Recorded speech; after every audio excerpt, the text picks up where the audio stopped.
o sexto encontro, né, Mariane? E o sexto encontro a gente deixou para conversar sobre o tema do controle social. Como a gente vai ter tempo para tratar sobre esse tema, eu queria começar, talvez um pouco interativo hoje. Eu vou apresentar depois um material que eu tenho aqui sobre o tema especificamente, mas eu vou fazer uma coisa muito mais geral do que o material que eu tenho. Assim. Então, por que eu estou dizendo interativo? Porque lá no começo eu pedi para vocês, e aí eu não sei se todo mundo conseguiu, se quem conseguiu eu gostaria de ouvi-los, se quem já é também, eu tinha pedido para que vocês participassem de alguma reunião, de pelo menos uma reunião do Conselho Municipal de Saúde da sua cidade, porque nós estamos falando de controle social. Hoje o tema é controle social. Então eu queria saber, todos conseguiram participar? Alguém que já é conselheiro, obviamente, já deve ter participado de várias, mas quem não era conselheiro conseguiu participar de alguma reunião? Descobriu que dia é a reunião? Foi lá, participou, viu? Eu queria ouvir um pouco, pelo menos esses que não tinham participado ainda, se é que tem alguém que não tinha participado ainda e participou de uma ou duas reuniões do Conselho Municipal da sua cidade. Teve alguém que conseguiu fazer esse nosso exercício de participar na reunião do Conselho? Pode abrir o microfone e falar.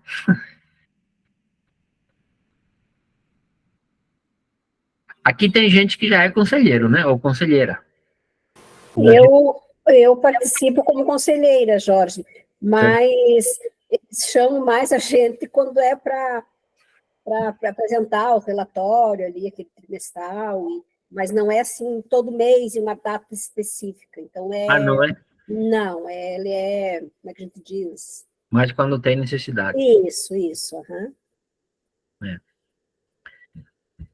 De qual cidade é? É Campo Belo do Sul, Diocese de Lages. Tá, perfeito. Terezinha. Então, eu sou conselheira municipal, e além de conselheira municipal, consegui me recandidatar, entrar nesse novo mandato agora, né, que é mais 2 anos, e também participo da comissão dos conselhos locais. Estamos agilizando agora, pelo menos para a Pastoral da Criança, todas as unidades de saúde têm alguém da Pastoral da Criança participando do conselho local. Qual é a cidade, Terezinha? Chapecó. Ah, Chapecó. Nós temos 26 unidades de saúde aqui na cidade. E todos têm conselho local? Sim, são os conselhos locais, e o conselho municipal tem... porque o conselho municipal, ele se divide em pequenos grupos. E nesses grupos, a gente se coloca o grupo que a gente quer participar. E eu estava no conselho local, e quero ver se eu consigo, além dos conselhos locais, também para as visitas.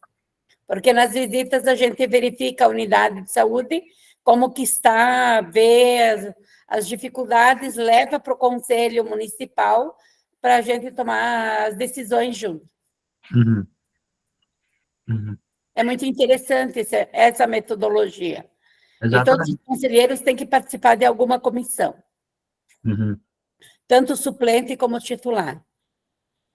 E como nós temos uma vaga para 2 entidades, daí a gente faz um ano um suplente e outro titular, depois reverte, muda no ano seguinte. Que legal, que experiência interessante. Henriette?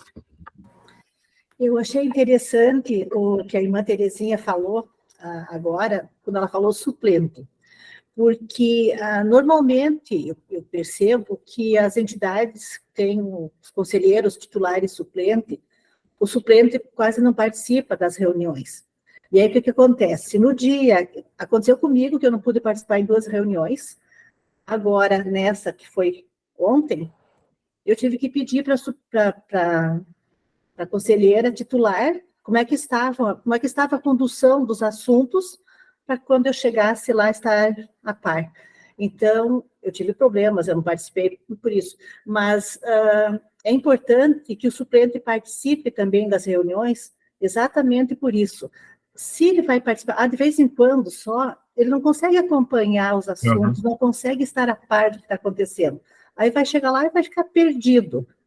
Então, é importante levar isso para as entidades, principalmente as nossas ligadas à igreja, que a gente seja atuante também, também o suplente, não só o titular. E nós aqui em Caçador temos reuniões fixas, é sempre na segunda, quarta-feira do mês, e mesmo sendo data fixa, no caso, a secretária executiva passa a agenda para o ano todo, com os horários, com as datas, o horário local é fixo, mas ela passa a agenda e, mesmo assim, tem uma dificuldade de quórum. Sim. É complicado isso, né? Uhum. Uhum. Nós não temos dificuldade de quórum, a maioria participa, e o que eu acho interessante também é que a gente tem a ata que a gente recebe da reunião passada.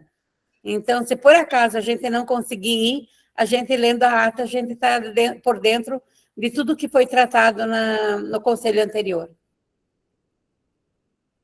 Muito bom isso.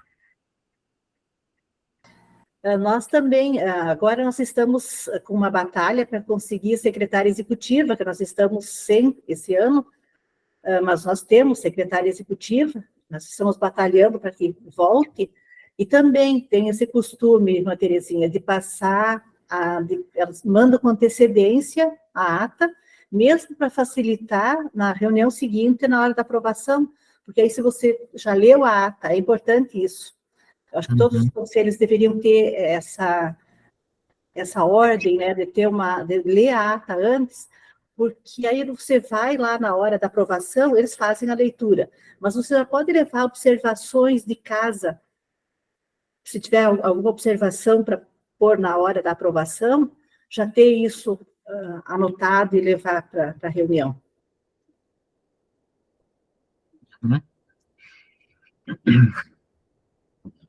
Mais alguém? Eu vi que aqui no grupo do WhatsApp, a Diles, né, disse que não conseguiram participar da Diles, né? Nós, de curitibanos, não conseguimos participar de reuniões.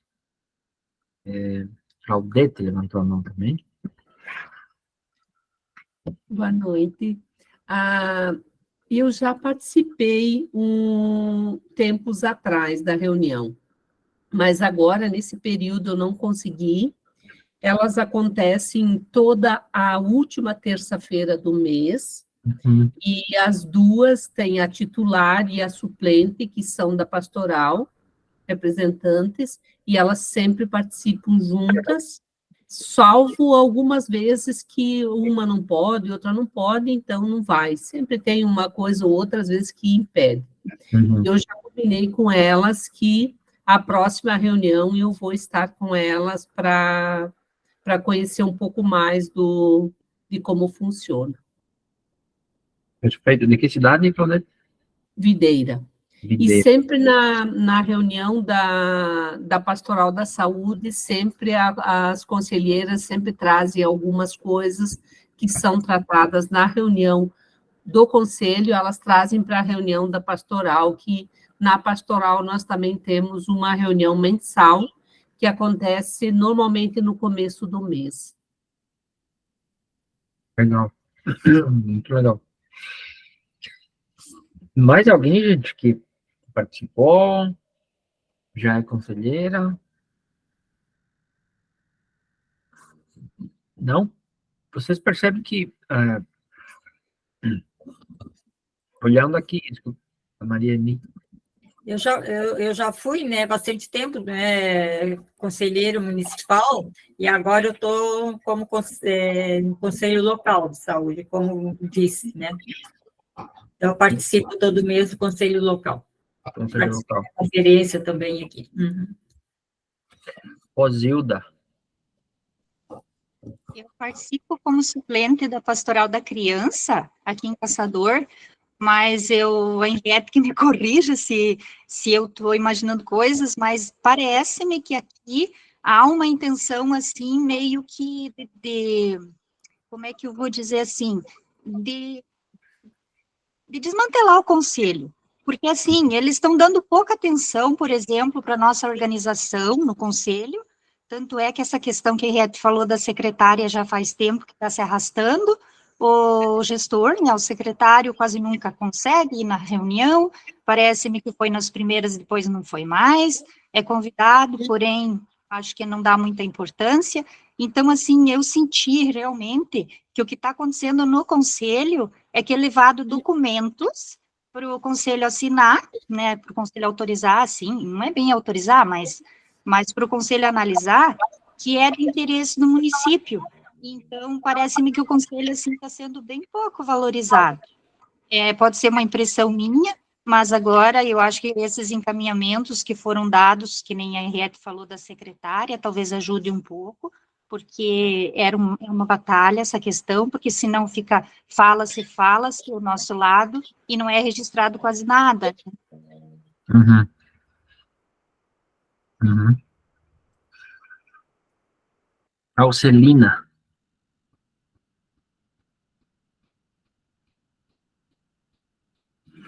Alcelina tá aí? Porque levantou a mão também? Tá. Só o teu microfone tá desligado, Alcelina. Se você tá falando, a gente não tá te ouvindo. Acho que não. Agora, Deu? agora Deu? sim. Ah, tá. Eu participo do conselho. Boa noite, né? Eu participo do conselho. Até hoje nós tivemos uma reunião, e por enquanto eu estou participando, representando uma entidade que se chama IP, né? Um instituto de terapias, só que eles não vão dar continuidade. Mas vai ter nova eleição agora em julho, eu vou ver se talvez eu represento a igreja, já que eu sou da pastoral da igreja, ali na própria igreja, né? Uhum. Então, eu vou ver se continuo. Mas se reúne toda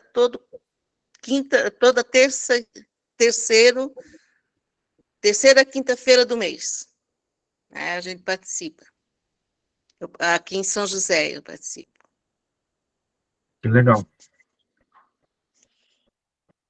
Mais alguém?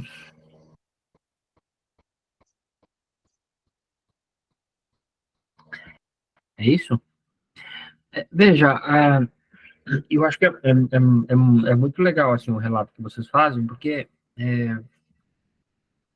a experiência do conselho, do controle social, da participação, embora haja uma noção geral do que significa isso e de como tem que ser, enfim, a gente vai tratar um pouco sobre isso, mas as experiências individuais, elas são muito diferentes, né?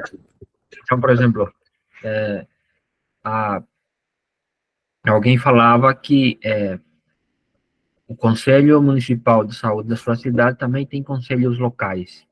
Então, o que são os conselhos locais e o que é o Conselho Municipal?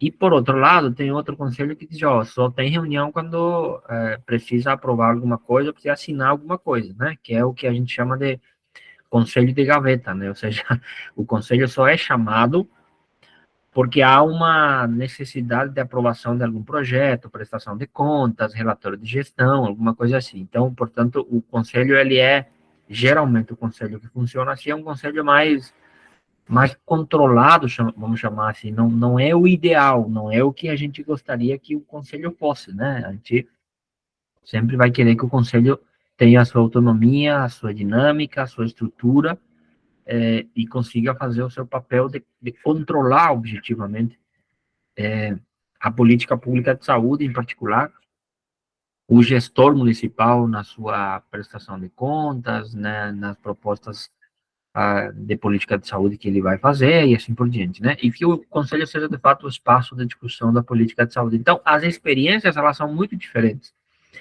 E aí vocês vão perceber sempre o seguinte, se os conselhos mais ativos, que melhor funcionam, os conselhos que têm uma vida própria, que têm uma funcionalidade, são aqueles conselhos que têm várias entidades representativas compondo o Conselho Municipal de Saúde.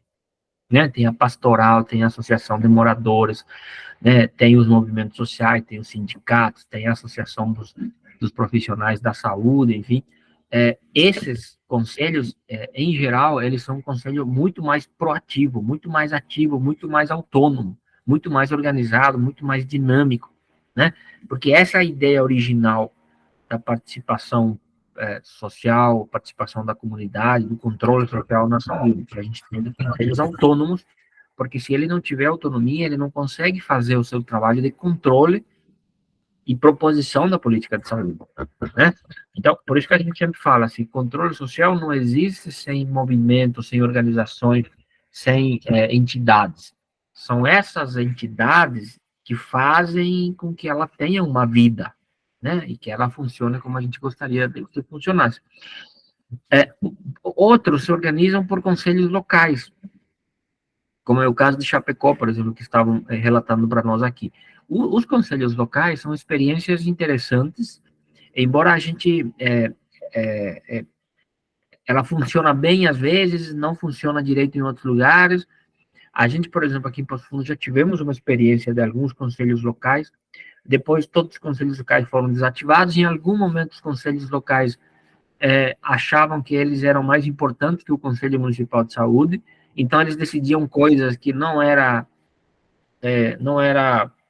objeto de decisão de um conselho local. Aí virava uma confusão sobre, afinal de contas, até onde vai o papel do conselho local. Daí depois ela se fragiliza. Geralmente os conselhos locais, pela experiência que a gente teve, elas funcionam quando tem alguém, uma pessoa que articula esse conselho local no local, portanto, na unidade de saúde, né? E geralmente era importante identificar uma trabalhadora ou um trabalhador daquela unidade que tem essa compreensão da necessidade do conselho local, e ela é que articula o conselho. E quando esse trabalhador ou trabalhadora se desvincula da unidade, o conselho local também desaparece, ou apresenta dificuldades, enfim. Tem N experiências, estou falando sobre isso para a gente começar a conversar, especialmente para dizer o seguinte, que a gente, no controle social, tem N experiências, muitas, de processos participativos. Ele não é uma unanimidade, assim. Não sei se vocês estão conseguindo me entender, mas o que eu quero dizer é o seguinte: nós temos uma previsão legal da participação popular na saúde. O que é essa previsão legal? Ele é uma coisa mais geral. A previsão legal está lá na Lei 8.142, a famosa 8.142, né? A 8142, como a gente conhece, /90, que é a Lei Orgânica do SUS. É lá que está escrito quais são os espaços participativos na saúde e como é que eles vão funcionar, né? E lá a gente vai dizer, tem 2 espaços de participação na saúde da população. Um espaço é o Conselho Municipal de Saúde, ou Conselho de Saúde, e o outro espaço são as conferências, né? São 2 coisas que vocês já conhecem. Ou seja, a lei disse, esses são os 2 lugares onde a comunidade vai participar na discussão da política pública de saúde. Bom, a partir dessa nomenclatura, que é exigência legal, ou seja, é obrigatório que todos os municípios tenham, inclusive aqueles, que foi relatado aqui, inclusive aqueles que funcionam só quando o gestor precisa de alguma coisa, mas ele tem que ter. Formalmente, todos os municípios têm que ter o Conselho de Saúde funcionando, em tese, e tem que ter as conferências, tem que fazer as conferências sobre o qual a gente já conversou na aula retrasada, se não me engano, ou na aula passada do planejamento. Esses são os 2 lugares. Insisto nisso, eu estou tentando aqui dizer o seguinte, tem uma coisa que o aspecto legal, a gente chama, ou seja, é a obrigatoriedade. Bom, não é só por aí que acontece a participação popular, ela também pode acontecer fora da institucionalidade, fora da lei, fora daquilo que está previsto, né? E aonde que acontece isso? Alguém perguntou aqui, a Rosilda disse, e os fóruns? Exatamente. Certo? A sociedade civil organizada, E quando eu falo de sociedade civil organizada, estou falando pastoral, associação de moradores, trabalhadores, sindicatos, movimentos sociais, organizações não governamentais, enfim, tudo isso é o que a gente chama de sociedade organizada. Esses movimentos, essas organizações, eles podem também criar espaços de participação para discutir sobre a política de saúde. E um desses espaços, Rosildo da Ponte, é o fórum, né? Mas qual é a diferença do fórum e do conselho? A diferença é que o conselho decide. Ele tem poder de decisão, porque é uma coisa que está dentro da estrutura do Estado, certo? O fórum é um espaço político, não é um espaço de decisão. Então, por exemplo, no conselho eu posso aprovar ou desaprovar o relatório de gestão do secretário ou da secretária. E a lei diz que ele tem que apresentar o seu relatório para o conselho. Agora, no fórum eu não tenho esse poder, certo? A lei não disse que o secretário tem que apresentar o seu relatório ao Fórum de Saúde.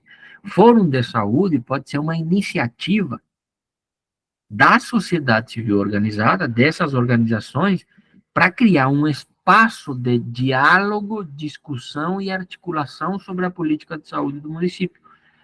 É a experiência, por exemplo, que a gente tem aqui em Passo Fundo, é a experiência que a gente tem criado em nível nacional. Nacionalmente tem um fórum chamado Fórum Nacional de Defesa do Direito Humano à Saúde, certo?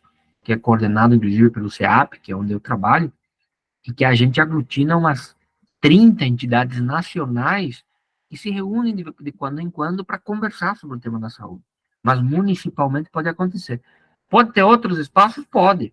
Pode ser um coletivo da saúde, por exemplo. Por que não? Tem lugares onde as organizações criam o que chamam de coletivo de saúde, que tem uma dinâmica própria, pode se reunir uma vez por mês, a cada 15 dias, pode ir a 2 meses, 2 vezes por ano, sei lá, daqui a pouco faz um seminário, um evento, no Dia Mundial da Saúde, faz uma mobilização, faz uma panfleteação no centro, produz um material, certo?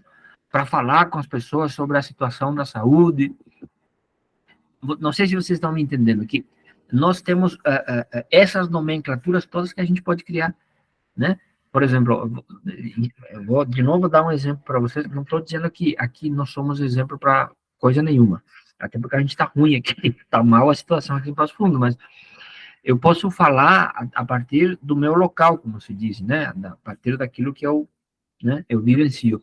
A nossa experiência aqui, nós temos um fórum municipal de saúde, que se reúne, não tem nenhuma dinâmica de encontro. Tem um grupo de WhatsApp e o pessoal diz, gente, tem um tema meio delicado que vai na reunião do conselho e a gente precisa conversar sobre isso. Por exemplo, outro dia era o relatório anual de gestão, mas a comissão de fiscalização do conselho identificou uma série de problemas na prestação de contas e disse, pessoal do fórum, vamos nos reunir para conversar um pouco sobre isso, porque a coisa está feia aqui. E aí a gente reúne o fórum para conversar sobre isso. Teve a eleição da mesa diretora do conselho. Quem são as pessoas que a gente vai colocar na mesa diretora? Vamos reunir o fórum, então, para discutir sobre isso. Quem é que faz parte do fórum? No fórum tem entidades que são conselheiros e tem entidades que não são conselheiros, mas que participam do fórum, opinam sobre isso, constroem estratégias, certo?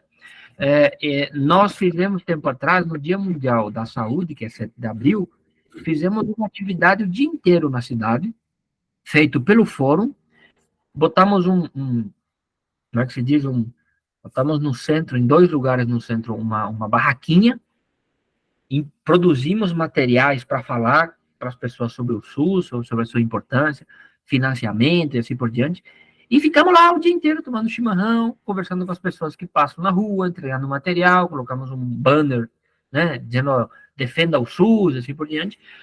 É uma mobilização, né, e aí os alunos das universidades vieram para a gente conversar com eles, queriam entender o que era, enfim. O conselho pode fazer isso? Também pode fazer o conselho, mas ele é muito mais institucional. O fórum pode fazer isso, né? O coletivo da saúde pode fazer isso, né? Sei lá, a gente pode chamar de outros nomes, mas é só para dizer o seguinte, assim, nós temos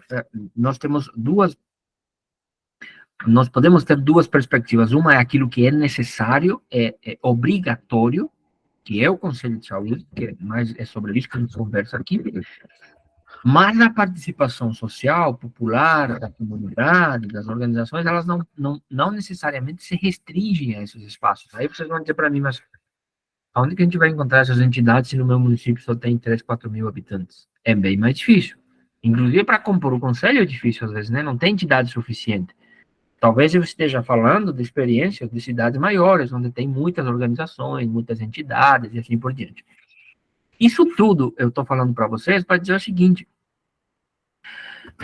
vocês percebem o quanto as organizações elas são importantes para as políticas públicas no Brasil?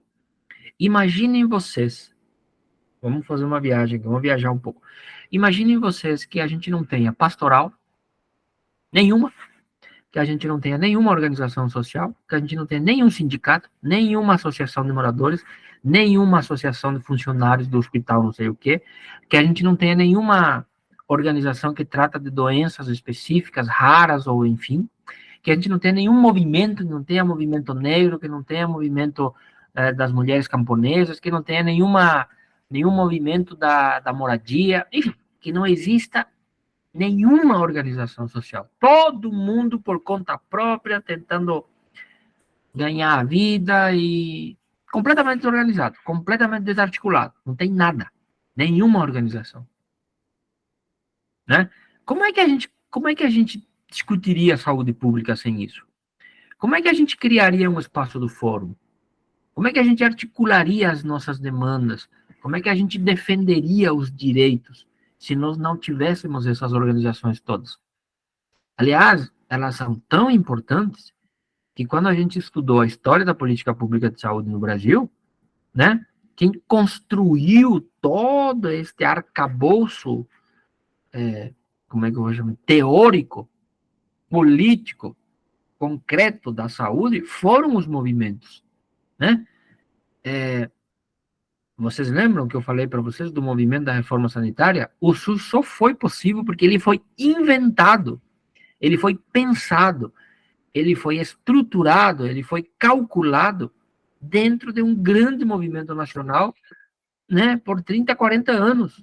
As pessoas foram construindo, fazendo seminários, fazendo encontros, fazendo mobilizações, fazendo conversas, fazendo oitivas, fazendo, enfim, uma série de coisas por anos, fazendo pesquisas, né, participando de cursos, de atividades, para ir produzindo uma concepção de saúde, que foi o que a gente conseguiu em 1988. Isso tudo, e é muito importante dizer, inclusive para ratificar a existência da pastoral. A pastoral, e eu já tinha falado para vocês no primeiro encontro, não sei se vocês lembram,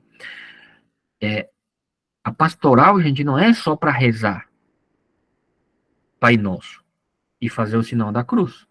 Isso é muito importante fazer, né? A pastoral não é só para arrecadar coisas para levar lá para uma família que está passando necessidades.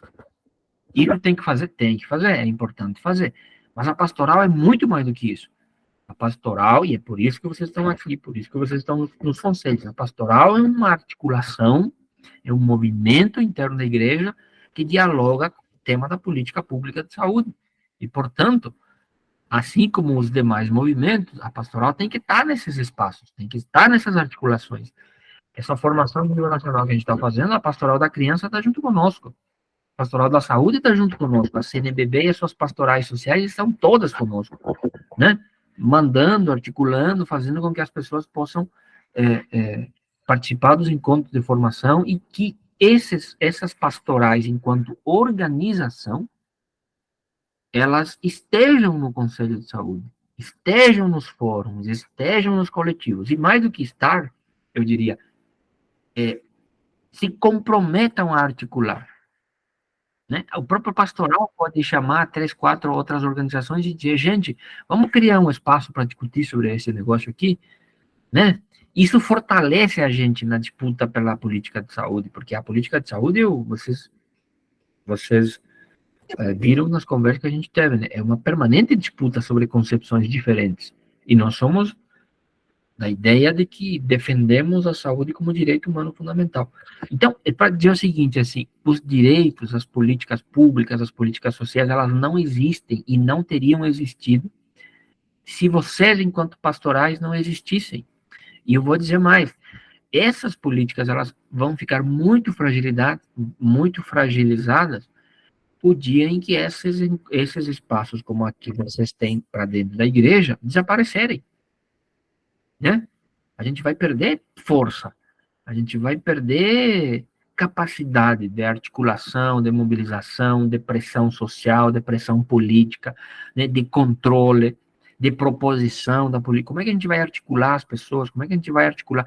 Como é que o secretário vai nos receber se eu sou uma pessoa individual, sozinho, que vou lá tentar? Nem vai me receber, mas se eu for pelo conselho é outra coisa. Se eu for pela pastoral, estou representando um monte de gente, né, que é representado pela minha organização. Então, estou falando isso para dizer que as organizações, elas sempre foram muito importantes e vão continuar sendo importantes, apesar do momento crítico que a gente vive, né? A gente poderia abrir aqui para conversar sobre a dificuldade de ter pessoas diferentes fazendo parte da pastoral, a dificuldade de trazer gente nova na pastoral, não é? Tá difícil, né? Faz 30 anos que são os mesmos, mais ou menos isso, e não é só na pastoral, é assim nos sindicatos, nos movimentos sociais, nas organizações, enfim, os rostos são os mesmos, né? E a gente tem tido uma dificuldade muito grande de trazer pessoas novas, inclusive, e talvez seja um dos nossos maiores desafios no próximo período. A Rosilda levantou a mão, tu queria falar alguma coisa, Rosilda? Assim, eu só gostaria de comentar que você falou ali essa questão dos movimentos, né, dos movimentos pastorais e tal. Então, parece-me assim que se não existissem os movimentos, nada seria questionado, porque eles mascaram muito.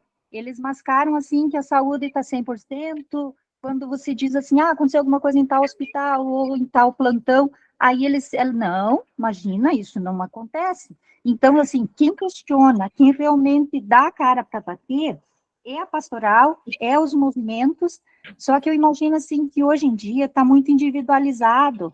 O pessoal, assim, eles têm medo de colocar a cara para bater, sabe? Parece-me, assim, que assim, o povo é um pouco cabresteado, sabe? Pelo menos na minha visão. Uhum, uhum. A gente vive, Rosilda, eu sempre digo assim, os tempos são outros, os momentos são outros, as prioridades são outras, e talvez o nosso desafio é compreender esses tempos para trazer, talvez, alternativas ou criar mecanismos outros que permitam com que esses sujeitos continuem fazendo parte do espaço participativo, né? Às vezes eu acho que a gente precisa se reformular. Como eu não sei, mas, por exemplo, se há muito tempo a pastoral tem a mesma dinâmica e cada vez está mais frágil, cada vez menos gente participa, bom, vamos inventar outra coisa então.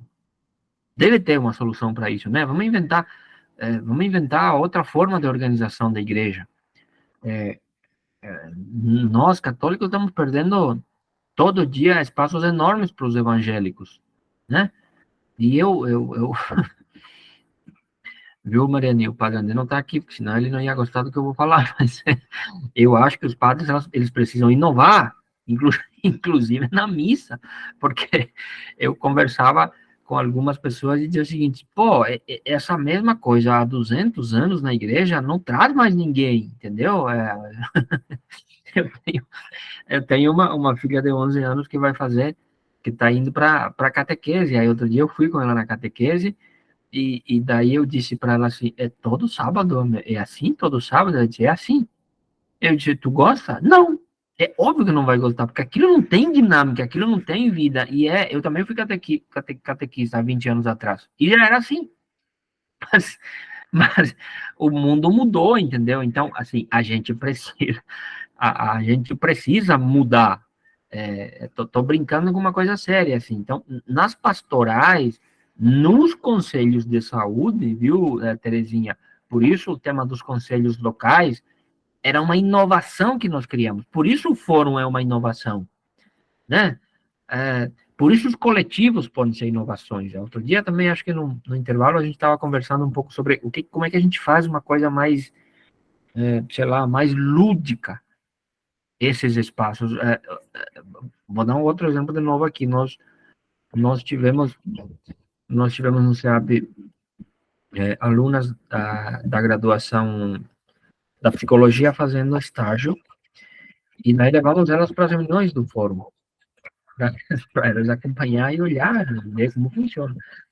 Daí ela diz assim, eu não sei como é que vocês gostam dessas reuniões que vocês fazem no fórum, porque, pelo amor de Deus, é muito ruim, né? Pessoas novas. Vocês são muito frios, vocês ficam, sabe, vocês não tem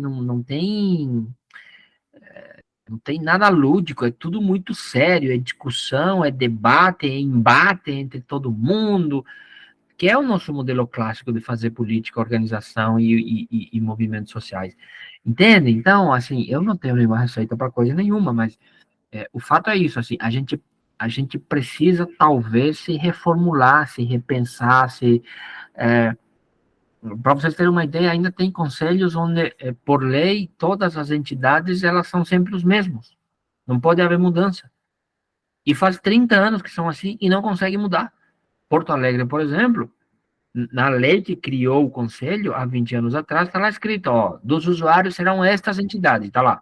Pastoral, sindicato, são todos os mesmos. Se você tem uma organização nova, por exemplo, do movimento LGBT, movimento negro, quilombola, seja o que for, não vai entrar no conselho, porque a lei não permite. Não é possível fazer controle social assim. A gente tem que abrir. Outra coisa, outro dia eu estava discutindo. Não, só pode ser entidade conselheira se tiver CNPJ.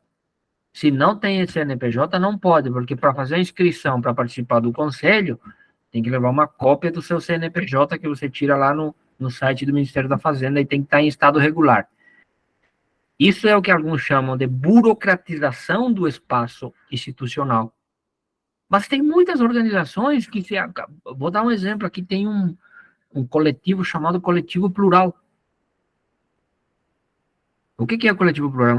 Um monte de jovens que saíram da universidade, que se juntam para discutir sobre coisas do mundo atual, né, da pluralidade, dos novos sujeitos e por diante. Ele tem CNPJ? Não tem. Poderiam fazer parte do conselho? Óbvio que podem fazer, pode trazer energia nova, inclusive, para nós. Tem os diretores acadêmicos, eles não necessariamente têm CNPJ. Vamos deixar eles fora porque não tem CNPJ? Sabe? Não tem sentido a gente continuar fazendo esse tipo de coisa. Quando eu falo de inovação, são esses desafios que a gente tem que trazer para poder, eu diria assim, reinventar, provavelmente, o espaço da participação, o espaço do controle social. O nosso modelo ainda é um modelo, né, de 1980, 1990, que foi quando a gente criou os conselhos de saúde. Então, estou problematizando uma coisa para a gente poder pensar um pouco sobre isso, porque isso também vale para as organizações, porque o conselho não existe sem as organizações, né?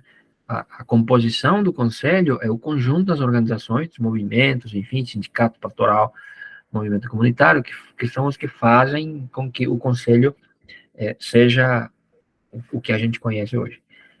Outra coisa importante é dizer o seguinte, o conselho, para funcionar, ele tem que ter autonomia, e ele tem que ter estrutura para funcionar. E o que significa isso? Alguém falou aqui, a gente está conversando e estamos vendo uma nova secretária executiva do conselho. Todos os conselhos devem ter uma secretaria executiva para ele funcionar. Aí eu pergunto para vocês, o conselho de vocês tem uma secretária ou um secretário executivo que trabalha no conselho, que faz o conselho funcional, que responde os e-mails, que elabora a pauta, manda WhatsApp para as pessoas virem participar, que está lá no dia da reunião, que entende o que é controle social, né? Tem alguém no teu conselho fazendo isso? Porque parece uma coisa simples, mas não é simples. Não é simples. E aí, já vou te dar a palavra, a Celina, acho que levantou a mão, né? Já vou te dar a palavra, mas veja o seguinte, assim, A grande maioria dos conselhos municipais não tem essa estrutura. Não tem uma secretária, não tem um espaço, não tem um lugar para fazer o conselho funcionar, né? E esse conselho ele tem que ser autônomo. Ele tem que ter autonomia, ele não pode depender do gestor, ele não pode depender do secretário nem do prefeito. Não, ele tem que ter autonomia total para fazer o que ele entende que tem que ser feito. E parece simples, mas não é simples. Aqui em Passo Fundo, por exemplo, de novo, né? A nossa luta é ter uma secretária, um secretário que tenha compromisso e entenda o que é o controle social, porque todas as vezes que a gente pediu alguém para botar lá na secretaria, é sempre uma pessoa cedida pela Secretaria Municipal de Saúde, que é uma pessoa terceirizada, não é nem concursada, certo? Terceirizada, que amanhã depois pode estar na rua, né? Fica 2, 3 meses e já muda de novo. E nós, pressionando, nós queremos alguém da nossa confiança, alguém que a gente vai indicar. Até que um dia, esse foi o compromisso, secretário, ou você contrata esta fulana, que foi construído aqui por consenso, que nós queremos que seja o conselheiro, que nós queremos que seja o secretário, na época era a secretária, que nós queremos que seja a secretária executiva do conselho, porque ela entende, sabe, se articula com todo mundo, né, sabe como funciona e constrói junto conosco a estratégia de luta da saúde. Isso tem que ser uma secretaria autônoma, certo? Mas muitos conselhos não têm isso e não têm condições de trazer isso. Agora a nossa luta aqui é ter um contador ou uma contadora que nos ajude a entender as prestações de contas. Certo? A Marli dizendo que Freiburgo tem uma secretária executiva, uma assistente social, perfeito, é isso mesmo. E é muito bom. Isso dá uma qualidade para o controle social, para o conselho, que vocês não imaginam o quanto isso é bom, né? Porque as coisas funcionam e assim por diante. Eu sei que, não sei se a Celina levantou a mão, tu quer falar ainda, Celina? Só liga o microfone se tu vai falar. Não? Eu acho que a Celina, agora Nosso conselho, apesar de muito tempo também não ter secretária, né? Mas ultimamente tem uma secretária disponível só para o conselho. Então, qualquer coisa que a gente precise é com a muito secretária. Bom. Muito bom isso. Faz uma diferença. Uhum. Melhorou bem bastante depois que ela entrou. Exatamente. Henriette? Só para reforçar o que você falou, Jorge, a importância, eu participei várias vezes, né, do conselho, como secretária executiva, fazendo o que você falou, né, cuidar da agenda, das atas, mandar com antecedência para leitura, organizar fórum. E agora que nós estamos em período sem, a diferença que faz é muito importante. E é assim, tem que se impor. É um direito, tem esse direito, o que foi feito na reunião de ontem. Uma data, tem até a semana que vem, o secretário nos apresentar, uma secretária executiva para o conselho. O conselho tem que se impor. Isso. É isso aí. A Marli está falando que o problema é pouca participação dos conselheiros nas reuniões. Que é a fragilidade, Marli, que eu estava falando aqui, que é a nossa fragilidade, assim, das organizações frágeis, na crise, dificuldade de participação e assim por diante. Mas, enfim, os problemas são muitos, né?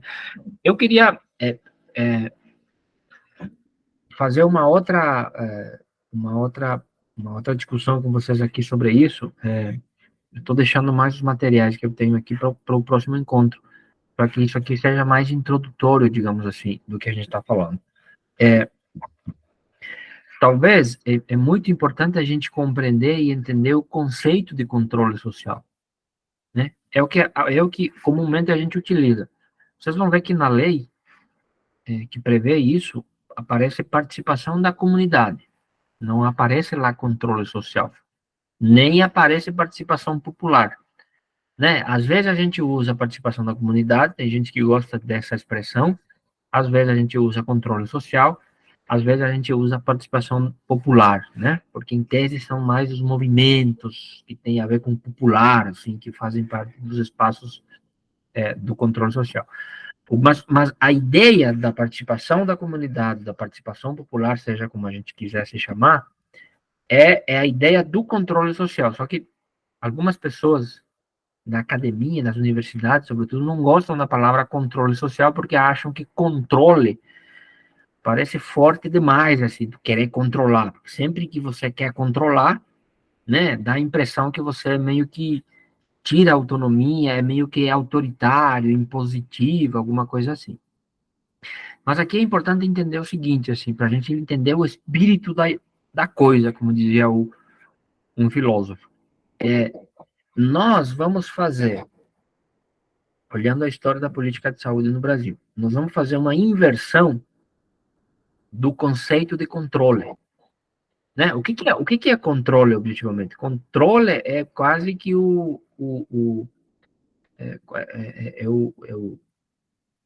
contrário de liberdade, parece, né? Uma coisa é você ser livre, outra coisa é você ser controlado. Controle parece que tira a autonomia, não é? Tenho que controlar o meu filho para não fazer uma coisa errada.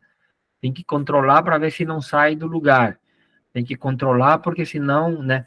Então, o controle dá uma sensação de autoridade, como é que eu vou dizer para vocês? Controle parece que é o contrário de liberdade, isso mesmo, né? Então, o que a gente tinha anterior à experiência participativa do SUS?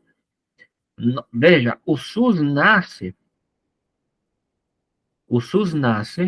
do movimento da reforma sanitária, e o movimento da reforma sanitária é um processo, uma mobilização, uma articulação de várias lideranças, segmentos da sociedade, que acontece num período bastante difícil da história brasileira, né? No período ainda da ditadura militar. Na verdade, os movimentos elas reaparecem na história brasileira quando a ditadura militar começa a, de alguma forma, como é que se diz?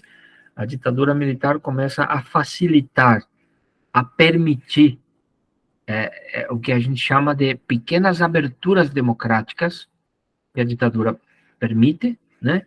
E estamos falando dos anos 75, mais ou menos, porque de 64 até metade dos anos 70 foi o pior momento da ditadura militar, né? Sem liberdade nenhuma, com perseguição, tortura, morte e assim por diante. Mas depois, gradualmente, dizem os historiadores, o próprio regime autoritário ele vai permitindo o surgimento ou o reaparecimento de movimentos que já existiam no período anterior a 64.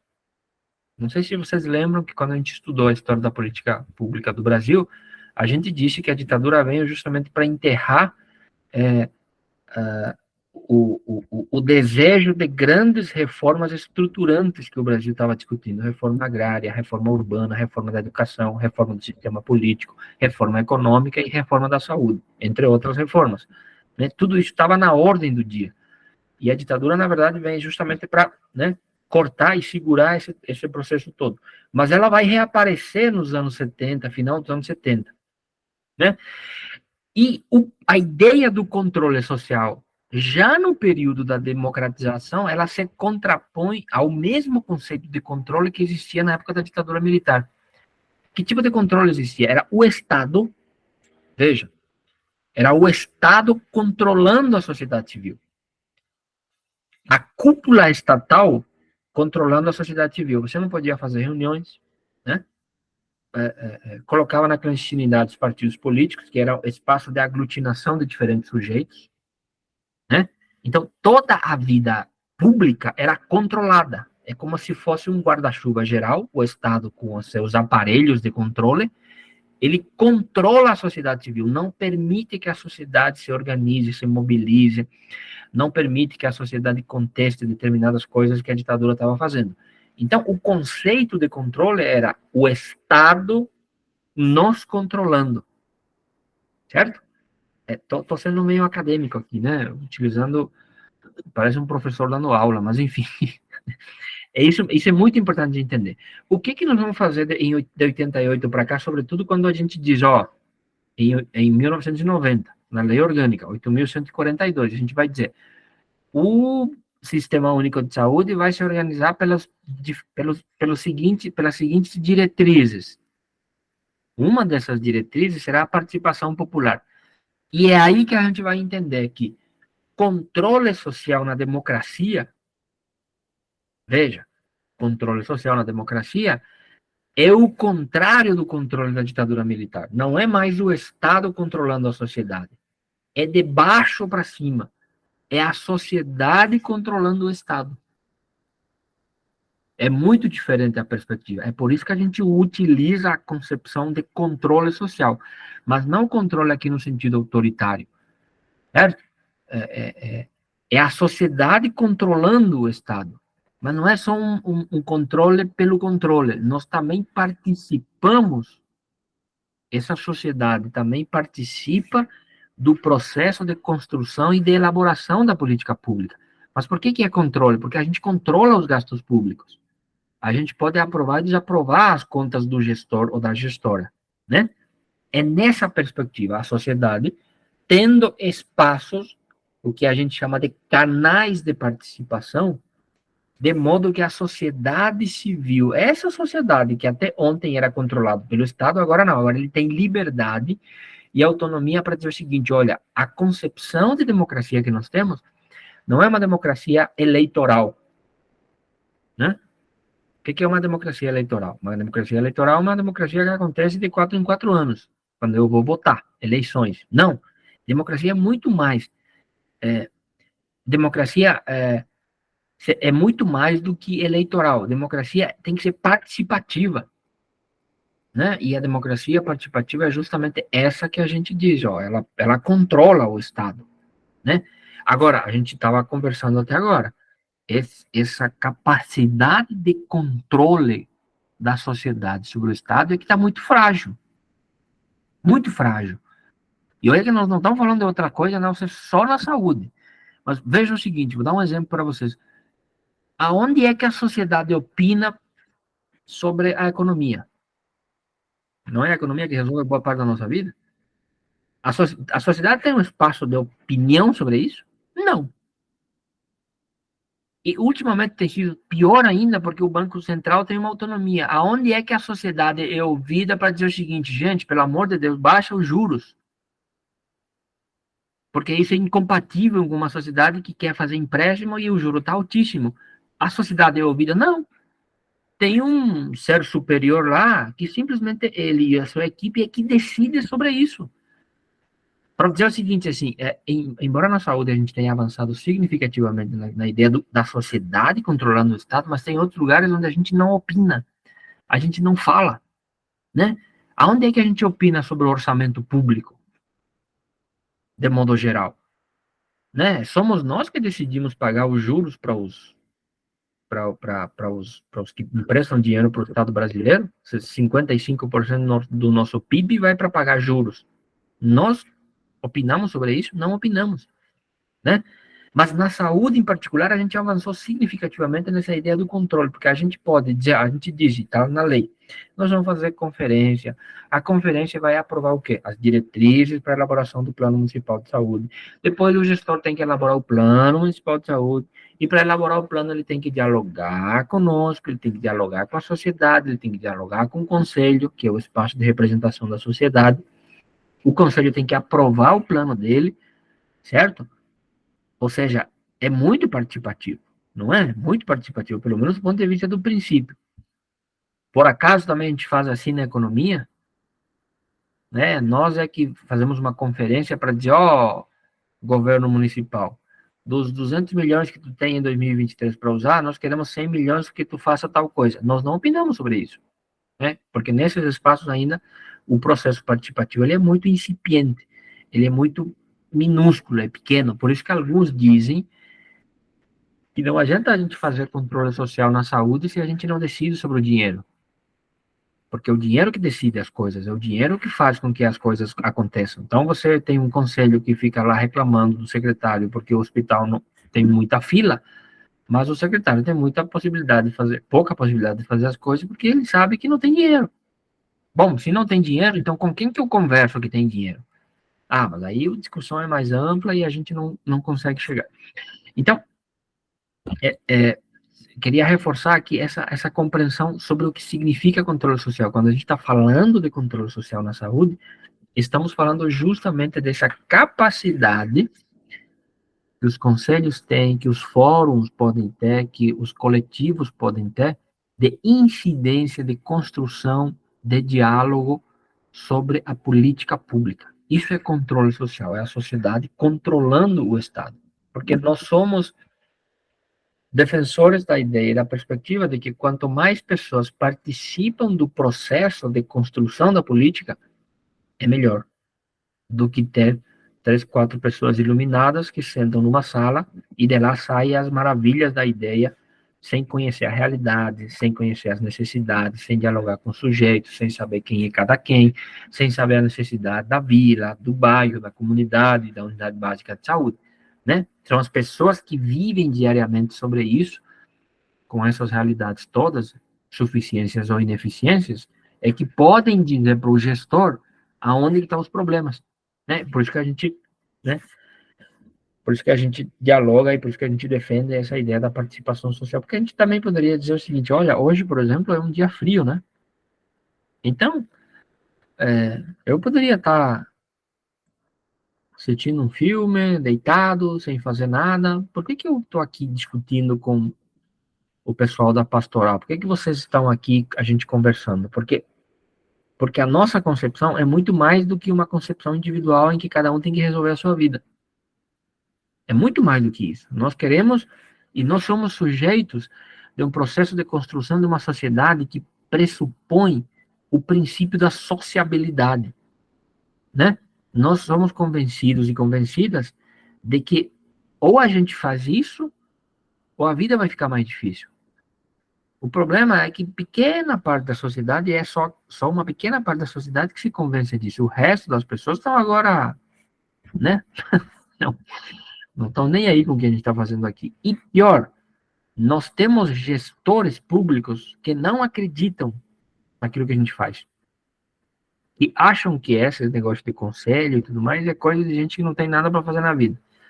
De pessoas aposentadas que perderam o sentido da vida e querem encontrar alguma coisa para fazer. Tem gente que acha isso, certo? Tem gente que acha que isso aqui não vale nada. O que vale é o que os iluminados pensam para a política pública e que privatizar o SUS é melhor, comprar os serviços no mercado é melhor, do que ficar perdendo tempo com essas coisas, né? Então, assim, eu queria fazer um pouco uma pequena introdução sobre, vamos chamar assim, a razão de ser, o ponto de partida, da onde vem essa ideia, essa concepção do controle social, e por que nós acreditamos nesse modelo de participação popular para a saúde. E eu não tenho a menor dúvida de que o Sistema Único de Saúde, como a gente conhece hoje, a Marli está dizendo, né? Você pergunta quanto é o nosso salário, né? É isso mesmo. Nós, aqui, ninguém de nós tem a menor dúvida de que, se não fosse esse processo todo de movimentos, o SUS não teria sido esse que nós temos aqui. Eu vou dar um exemplo para vocês. Eu sempre gosto de usar isso porque, às vezes, as comparações elas nos ajudam a entender as coisas. No meu país, que é o Paraguai, nós não temos um sistema público como o Brasil tem. Tem um sistema público de saúde? Tem. Mas ele é tão precário e não tem os princípios da universalidade, da gratuidade. Isso tudo que a gente tem aqui não tem. Certo? Tanto é que de lá vem gente, os brasileiros que moram lá, quando eles chegam a uma certa idade, eles voltam para o Brasil, justamente pelo sistema público de saúde que a gente tem aqui. Essa cirurgia que eu vou fazer agora, que é uma cirurgia super simples, em tese, né? Se for fazer no privado, custa 20 mil reais. Eu não tenho 20 mil reais para pagar por uma cirurgia. Né? Assim como muitas pessoas não teriam 20 mil reais para pagar por uma cirurgia. Se fosse lá, eu teria que pagar, porque não tem no sistema público, a menos que seja uma emergência. E quando você vai num hospital, tu tem que comprar seringa, tu tem que comprar luva, tu tem que comprar tudo praticamente. Tem que comprar remédio, tem que levar comida para comer, né? A única coisa que tem são os profissionais e os seus equipamentos para poder fazer alguma coisa. É um sistema absolutamente precário, certo? Que convive com um outro sistema misto, como era na época do INAMPS do Brasil. Vocês lembram na época do INAMPS, né? Se você tem carteira de trabalho, você tem direito a acessar os serviços de saúde. É como se fossem os planos vinculados a categorias. Aqui no Rio Grande do Sul, por exemplo, tem o IP, que é dos funcionários públicos estaduais. É um plano de saúde. Então, você tem lá os planos dos funcionários públicos, mas o resto da população não tem esses serviços todos, certo? E a pergunta é o seguinte, como é que o Brasil tem e o Paraguai não tem? Como é que o Brasil tem e o Uruguai não tem, a Colômbia não tem, o Chile não tem? Porque nesses países, nós não tivemos a experiência da participação popular. Nós não tivemos o processo participativo, nós não tivemos o movimento da reforma sanitária e nós não tivemos o que um autor chamado Gramsci chama de hegemonia, ou seja, nós fomos capazes de produzir na sociedade brasileira, nos anos 70, 80, uma compreensão e uma força política tamanha desses movimentos todos, que foi possível, na Constituinte, colocar lá que saúde é direito humano fundamental e é dever do Estado.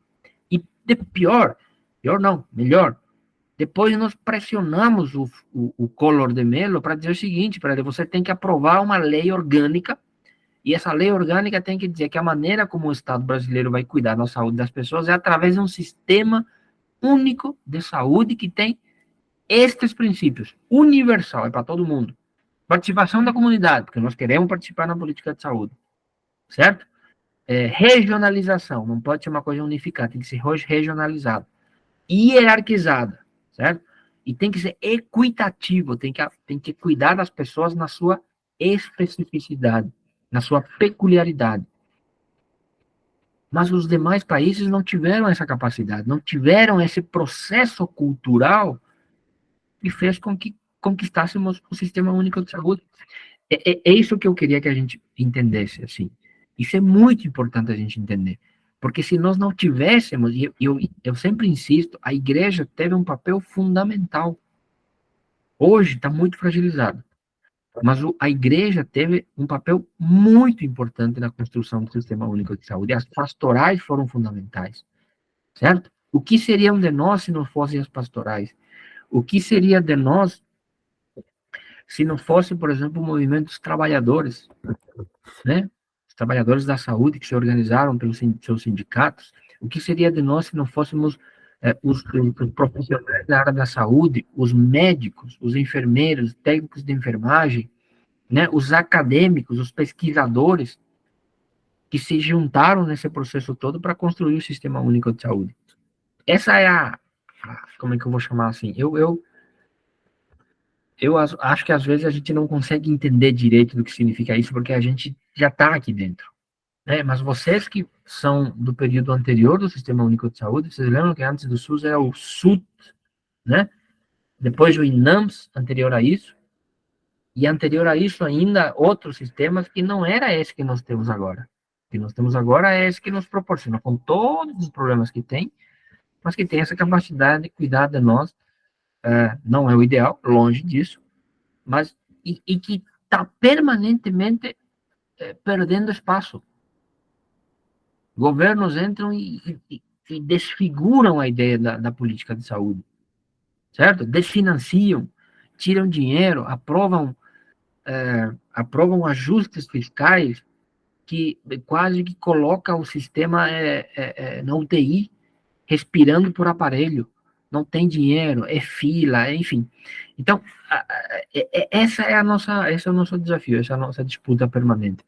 E a preocupação, eu quero parar de falar um pouco, depois quero também escutar um pouco vocês, a nossa preocupação é sempre, toda vez que a gente identifica que a sociedade está fragilizada, que as organizações elas estão fragilizadas, que as pastorais estão fragilizadas, nós temos que nos preocupar que as políticas públicas também elas ficam fragilizadas, elas também ficam desprotegidas, descontroladas, porque somos nós que construímos, né, essa capacidade de segurar o sistema na sua perspectiva universal, equitativa, participação da comunidade e assim por diante.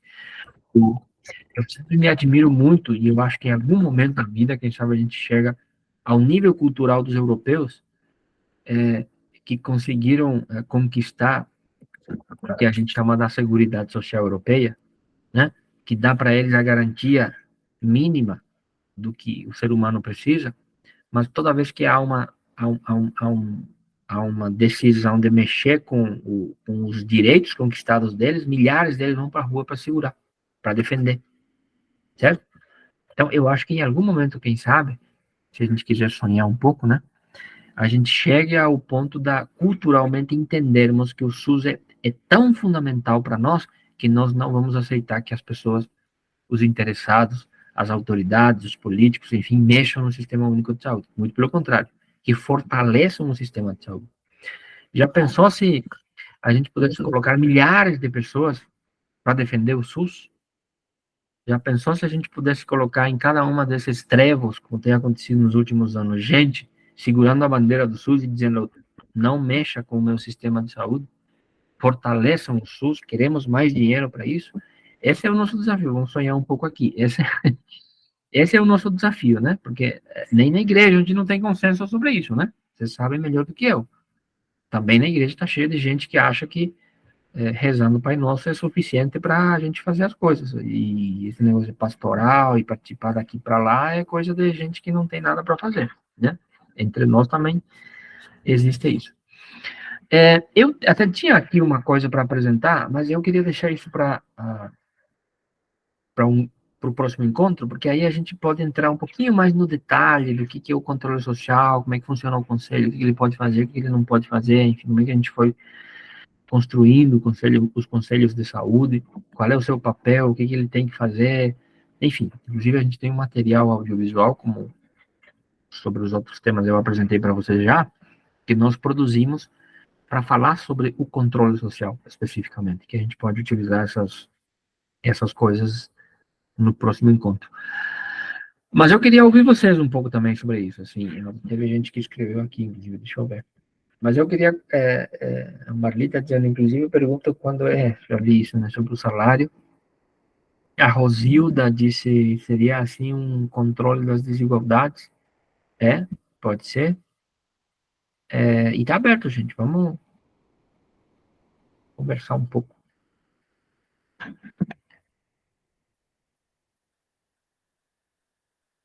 Não fica, então, acho que é o frio que deixa as pessoas meio quietas. Tem que tomar um vinho ou um quentão. Rosilda. Diga aí, Rosilda. Liga o microfone, Rosilda. Que a gente te escuta. Opa.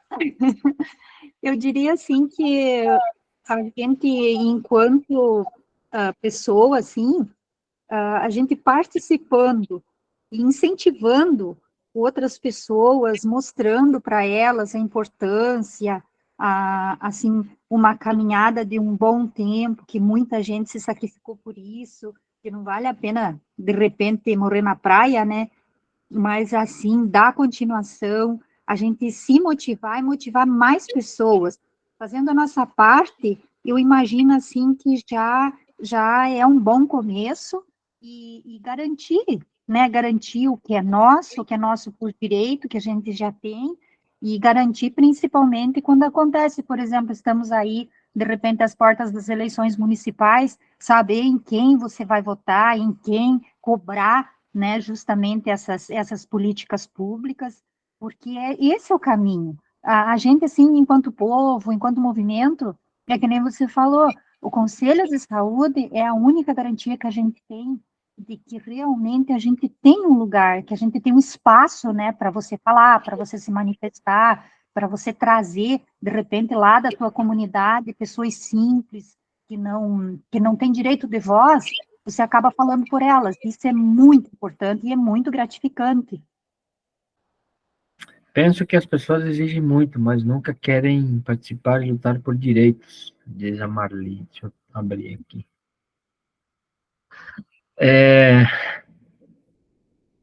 E ainda criticam quem participa do movimento. A gente vive, na verdade, Marli, dialogando com o que você fala, assim,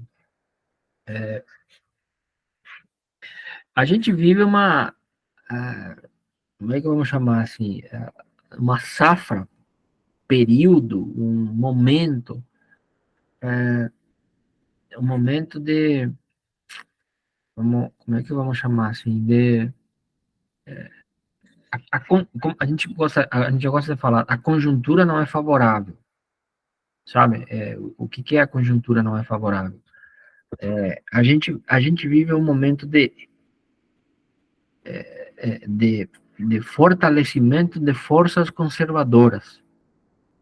É assim que às vezes a gente lê isso. O que são essas forças conservadoras?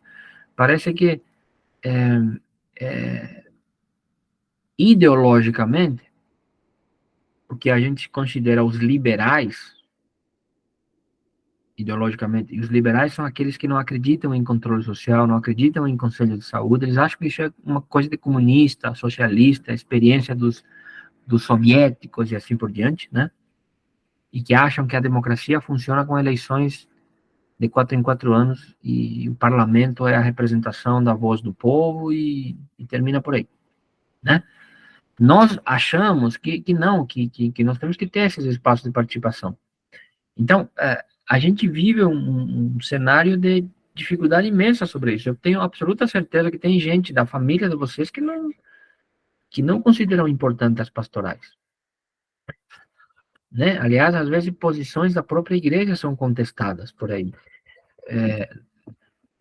Eu vou dar um exemplo para vocês, talvez muito concreto, assim. Tempo atrás, e talvez vai traduzir um pouco o momento que a gente vive. Eu não sei. Aqui na diocese, tem uma casa de formação fora da cidade. Tem uma casa de formação que foi construído por 2 padres que receberam dinheiro da Alemanha, se não me engano, construíram, porque a diocese tem terra fora da cidade, e eles construíram ali um centro de formação para as pastorais. Esse era o objetivo, inclusive a juventude, assim, e muita gente, liderança hoje, dos movimentos, das organizações, dos sindicatos e assim por diante, passaram por essa casa de formação. Né? Era muito frequentado, assim, e vinham grandes pensadores, faziam oficina, faziam formação, e foi construindo uma concepção coletiva, vamos chamar assim, uma formação, uma leva de lideranças, que são essas lideranças que estão hoje por aí fazendo formação para nós, que apostam nesses espaços, né, que depois foram estudar, alguns viraram, inclusive, deputados, outros prefeitos, outros... Enfim, sabe como é que é, né? Muita gente passou por essa casa de formação. E, claro, de um tempo para cá, esse espaço de formação, que era fundamental para a gente articular, fortalecer os movimentos, seja das pastorais, movimentos sociais, enfim, ela foi perdendo força. E a casa ficou quase que abandonada, assim.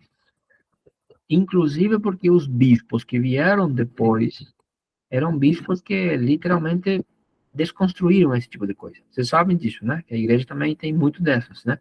Chega um bispo ali meio conservador, meio atrasado, e ele vai acabar com aquilo que é um pouco mais progressista. Aí vieram outros bispos, acharam que isso era coisa de perder tempo, que não era papel da igreja, e foram deixando de lado. Hoje, essa casa de formação, que já foi grande referência para grandes lideranças que nós produzimos na região, ele foi rebatizado e hoje ele é Casa Galileia.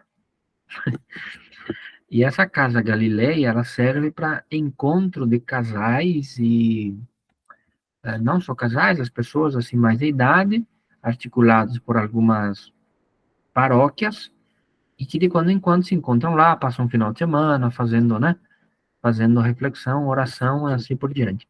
Mas vejam, nada fora disso.